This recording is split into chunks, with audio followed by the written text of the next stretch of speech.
बैठा करके अपने कारीगरीन को इतनी देर तक नाथखानी की जाए। एक बहुत खूबसूरत किताब जो अपनी जमात के में एक बहुत अच्छा बयान करते हैं हज़रत अल्लामा मसूद रज़ा साहब मिसबाई।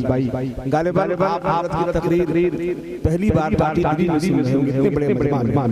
मैं चाहता हूं कि आप पूरी बीमारी के साथ हाफिज वकारी मौलाना मसूद रज़ा साहब मिसबाई की आप मुकम्मल खिताब समाअत कीजिए। पूरे लोग तैयार हैं भैया? पूरे लोग तैयार हैं? बजो सजा लगाए नारे तकबीर और पीछे वाले भी लगाइए, जोर से लगाइए। आपको खुश होना चाहिए इस वक्त हुजूर मसूद मिल्लत फैजान करके हमारे बीच नहीं बल्कि पूरे हिंदुस्तान में कादरिया नूरिया का फारिग दीन की खिदमत अंजाम दे रहे हैं। उस दरसगाह में बैठ कर इल्म कदरिया बाहर आइए, उस खतीब को बेदारी के साथ इस्तकबाल करें। नारे तकबीर, नारे रिसालत, मसलके आला हज़रत अल्लामा मसूद रज़ा साहब मिसबाई, नारे